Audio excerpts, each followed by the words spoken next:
Venda da história do Flamengo? Será, rapaz? Vamos comentar sobre isso. Tem gigante europeu interessado em jogador do Flamengo, Corinthians interessado em jogadores do Flamengo. Vamos falar sobre a arbitragem do confronto da Copa do Brasil entre Flamengo e a equipe do Fluminense e várias outras notícias do Flamengo, meu querido. Dá aquela moralzinha de sempre, se inscreva no canal, tem um botão aqui embaixo escrito inscrever. Se você não se inscrever, é porque você não quer, porque é de graça. Então se inscreva, aciona o sino, deixa o like é muito importante para o YouTube entender e recomendar aqui o nosso conteúdo. Belezinha? Tranquilão? Se inscreveu, deixou o like, acionou o sino? Também comigo, rubro-negro. Vamos às notícias do Flamengo, minha parceira e minha parceira rubro-negra.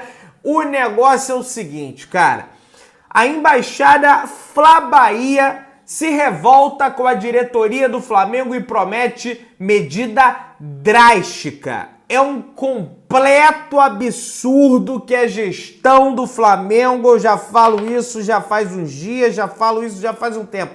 O que essa gestão do Flamengo faz com o torcedor off-Rio. A embaixada Fla Bahia simplesmente não conseguiu nenhum ingresso para a partida do Flamengo e todos esses ingressos que sobraram aí estão na mão de cambistas que estão vendendo ingresso a R$700.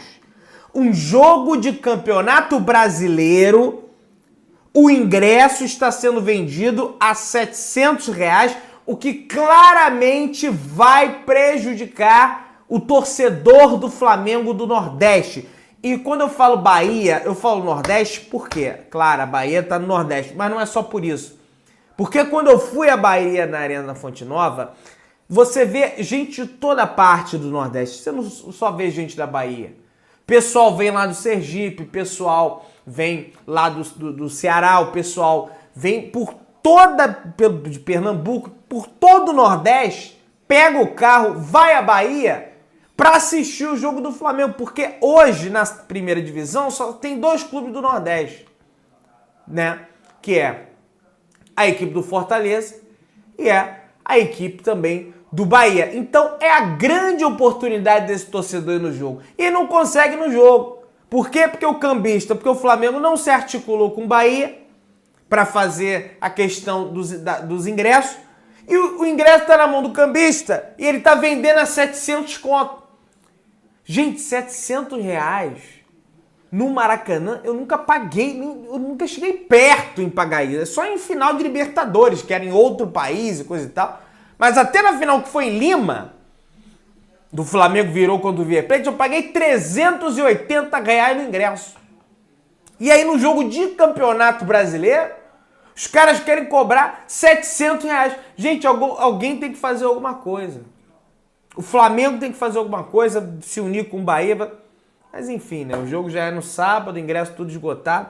Realmente a situação bem complicada e não é culpa do Maurício Gomes de Matos, que é o vice-presidente de embaixadas e consulados do Flamengo, que faz um trabalho sensacional. É uma situação realmente da gestão Landim, que eu tenho certeza que ele é contra, mas ele não pode fazer nada. Afinal de contas, o Conselho Deliberativo, não foi o Landim só, o Conselho Deliberativo do Flamengo passa essas coisas de limitação de off-rio, enfim, entre outras coisas aí também, tá? Gente, o novo preparador de goleiros do Flamengo, o Rogério Maia, inicia o trabalho no Flamengo hoje. Iniciou, aliás, o trabalho no Flamengo hoje. O Santos treinou normalmente, tá, gente? Não tem nenhum tipo de problema aí com a cabeça do Santos. Rubro-negro se reapresentou após a vitória em cima do Goiás. Gerson, Thiago Maia, Felipe Luiz e Varela treinaram parte com o grupo, tá? Então, o Santos, na minha visão, pelo que eu pude apurar, pelo que eu pude ver, ele foi realmente barrado pelo Sampaoli. Apesar do Sampaoli ir à entrevista coletiva e falar, não, ele tem uma lesão, no exame não ficou constatada nenhuma lesão com o Santos, tá? A ver contra o Bahia se vai jogar o Santos, se vai jogar o Matheus Cunha. É um perigo isso, porque aí põe o Santos falha, vai fazer o quê? Aí vai botar o Matheus Cunha contra o Fluminense, quando era para ter botado ele também contra o Bahia, já para ele ir pegando ritmo. Enfim, vamos ver o que não vai dar isso aí. A boa notícia é que o Gerson participou do treino com bola no Ninho do Urubu e está cada vez mais próximo de voltar a atuar com o Flamengo. Há pessoas dentro do clube que até cogitam, né, a ida do Gerson para a Bahia, para jogar o confronto contra o Bahia. No entanto, não tem nada certo. O que de fato deve acontecer é que o jogador deve jogar contra a equipe, ou então pelo menos estar à disposição contra a equipe do Fluminense na próxima terça-feira. Já já a gente vai falar, inclusive, sobre a arbitragem desse jogo. Outro jogador que está retornando e que deve reforçar o Flamengo é o Filipe Luiz. Pois é, o Filipe Luiz, ele já está um bom tempo parado, né? Sempre o mesmo problema da panturrilha. Teve esse problema na final da Libertadores. Entra o Ayrton Lucas, inclusive, destaque daquela final. Fez uma jogada que talvez não, acho que o Felipe não faria, porque não teria a velocidade do Ayrton Lucas para chegar naquele lance e o Pedro Henrique ser expulso. É um jogador que jogou pouquíssimos minutos nesse ano de 2023, mas está se aproximando do retorno. Espero que seja um retorno definitivo, com todo respeito ao Filipe Luiz, a carreira do Filipe Luiz. Final do ano, acabou, não dá mais para o Flamengo depender desse jogador, porque realmente é muito tempo no departamento médico. Não sei se ele vai se aposentar, se ele vai assinar com outro clube, mas continuar no Flamengo realmente fica uma situação bem difícil. Filipe Luiz, aliás, tem anseio de ser treinador, trabalhar com o futebol, apesar de ter sido comentarista na Copa da Rede Globo. Ele não deve seguir os mesmos passos do Diego. E está definida a arbitragem do confronto de ida das oitavas de final da Copa do Brasil. Quem apita é o bombado Anderson Daronco, meus amigos, que é um árbitro muito polêmico, é um árbitro que picota jogo, marca falta atrás de falta. Há quem diga que ele faz isso pelo peso dele, porque ele é um cara forte, ele é um cara grande, então ele tem que se deslocar, ele fica bufando, dependendo do momento, como tiver o jogo ali, e aí fala que ele marca falta para respirar. Não sei se é verdade, tá? Pelo menos já vi jornalista falando isso, não vou ser leviano aqui de afirmar uma coisa dessa, mas realmente é um cara que marca muitas faltas. Já teve polêmicas envolvendo Flamengo e Atlético Mineiro, Supercopa 2022, aliás, Cuiabá. Eu estava lá assistindo o jogo com meu pai, contra-ataque com o Flamengo. Bruno Henrique engatou a primeira marcha, ia sair cara a cara com o goleiro. O Natan, zagueiro do Atlético, faz assim com o braço, a bola bate na mão e ele simplesmente dá cartão amarelo, né? Ou então nem dá cartão, não lembro da situação, mas foi uma situação realmente muito polêmica.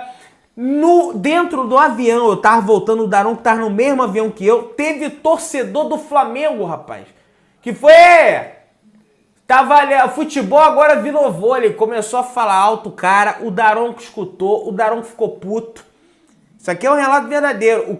O Daronco chegou pro cara e falou: senta aqui do meu lado, vem cá, senta aqui do meu lado, então, vai aprender a bater pênalti. Ele falou com essa, vai aprender a bater pênalti, porque naquela oportunidade o Flamengo perdeu nos pênaltis, chutou pênalti pra lua, pra não sei aonde, então ele meio que fez essa provocação, esse torcedor do Flamengo, mas realmente o Natan, zagueiro do Galo, botou a mão na bola e ele cagou para a situação que seria uma chance clara para o Flamengo. E tem outras polêmicas aí também envolvendo o Daronco, que eu não vou lembrar, mas lembro dessa específica contra o Atlético Mineiro. Não gostei da escalação dele. É difícil a arbitragem realmente no Brasil, sempre uma arbitragem bem ruim, mas é ele que vai apitar o jogo. Eu tenho certeza também que eventualmente os torcedores do Fluminense possam ter também reclamações a fazer ao Anderson Daronco, beleza? Mas é ele que vai apitar, não tem jeito, já tá definido isso aí, tá? Gente, vamos lá. Tem gente até, Pedrão, é bom Daron que o Felipe Melo não se cria. Será que não se cria mesmo? Só porque o cara é forte? Não sei. Galera, o Vene Casagrande traz aqui uma informação que não é nada animadora sobre o nosso centroavante Pedro. Pois é, Pedro deve ser desfalque pelo menos por 10 dias e está fora da partida contra o Fluminense pela Copa do Brasil. O atacante está realizando exames para saber a gravidade da lesão, se é uma lesão de músculo adutor da coxa grau 1, grau 2, grau 3, enfim, isso aí realmente precisa do exame da imagem, o médico avalia a imagem para saber dessa situação. Estão pipocando desde a chegada do Sampaoli muitas lesões musculares. Teve, o Arrascaeta foi antes que o Vitor Pereira, né? Mas o Gerson, teve o Pedro, enfim. Muito se fala que a intensidade aumentou dos treinamentos e por isso que surgem essas lesões aí musculares, assim como aconteceu também na época do Jorge Jesus, lá no início tinha muita lesão muscular, depois os jogadores se adaptaram e deu uma reduzida, não sei se exatamente é isso, mas pode ser isso, inclusive fisioterapeutas comentam essa situação. O Renato Benedito, há um tempo atrás, conversou comigo sobre isso, que poderia aumentar, está aumentando, ele falou isso até anteriormente a essas lesões. Enfim, vamos torcer para que ele volte o mais rápido possível, mais tarde. Vou até atualizar aqui. Parece não saiu nenhuma atualização sobre o Pedro, tá? Gente, é o seguinte, segundo o aplicativo de estatísticas de futebol SofaScore, Léo Pereira é o melhor zagueiro do campeonato brasileiro. O zagueiro tem a melhor nota entre jogadores da posição no app SofaScore. Ele tem 5 jogos, 2 gols marcados, 93% de acerto no passe, 78% no acerto no passe longo, 65% nos duelos ganhos, 10 desarmes, 5 chutes bloqueados. Realmente, a trajetória do Léo Pereira com a camisa do Flamengo é algo assim impressionante. Chegou mal, errando demais, a torcida detestava ele e depois subiu muito realmente de crescimento e recuperou o bom futebol que ele já apresentou lá atrás na época de Atlético Paranaense, beleza? Gente, segundo informações, o Flamengo está interessado no atacante que atua na La Liga, que é a Liga Espanhola de Futebol, que joga no Elche, o Pere Mila Peña. Ele tem 30 anos de idade. Eu, sinceramente, se isso aqui se confirmar, não sei qual é essa tara por jogador de 30 anos que tá na Europa e atacante. O Flamengo não precisa de atacante. O Flamengo tem Gabigol, tem Pedro, tem Everton Cebolinha, que está recuperando o bom futebol. Tem o Matheus França, que se aproxima do ataque. Ele também não precisa de atacante. Quer, sim, um ponta-direita. O Sampaoli, que não tem. Né? Tem o Marinho, que não dá, né? Todo jogo entra e não dá conta do recado. Mas não acho que seria o caso aí do Penha, tá? Acho que o Flamengo tem que avaliar melhor o mercado. E aí, lendo aqui o Coluna do Flamengo, que é um excelente site de notícias do Flamengo, eles comentam que o Corinthians tem interesse em 3 jogadores do Flamengo. Pois é, eu tenho interesse em ter uma BMW X8, eu tenho interesse em ter 10 milhões de reais na minha conta, eu tenho interesse de muita coisa também, mas não é porque eu tenho interesse que isso vai acontecer. Aí tá aqui, eles querem Everton Ribeiro, Bruno Henrique e Pablo. O Pablo, se quiser, um beijo e um abraço, porque no Corinthians ele jogou muito bem em 2017, quando o técnico do Corinthians era o Fábio Carille, Corinthians campeão, né, brasileiro daquele ano. Mas atualmente o Pablo sofre demais nesse time do Flamengo, sobretudo no quesito saída de bola. Você pode ver que com o Sampaoli, eu não lembro de ter visto o Pablo titular do Flamengo. Eu não lembro. Se vocês lembrarem aí, me fala qual foi o dia, a data.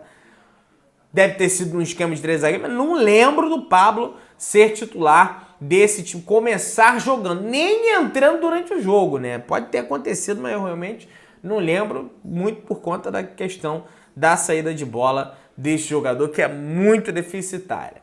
Gente, a informação que surge aqui agora, que é que a equipe do PSG tá aqui no Gavia News, um dos clubes mais poderosos do mundo, né? Que tem a maior compra da história do futebol, que é a do Neymar, por 222 milhões de euros à época, pagando a multa rescisória do Barcelona.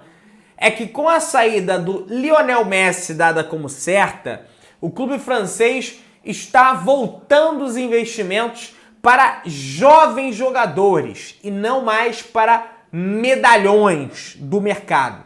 E que um desses jovens jogadores poderia ser Matheus França, que eles estudam fazer uma proposta de 38 milhões de euros, que convertendo para o real daria 205 milhões de reais. Vai lembrar que o Matheus França tem 19 anos de idade e caso essa contratação prossiga, o Matheus França se tornaria a maior venda da história do Flamengo.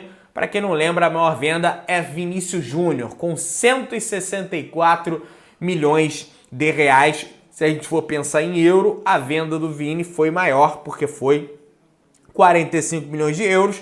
No caso do Matheus França, eles querem fazer uma proposta de 38 milhões de euros, mas na época o real estava mais próximo do euro, por isso tem essa diferença aí cambial, apesar do número em euros ser menor, tá? Por 38 milhões de euros, se eu sou o Flamengo, brecava.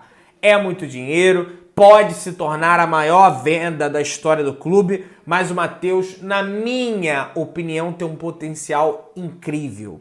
Ele é um bom jogador, vai evoluir muito ainda, com o Sampaoli principalmente.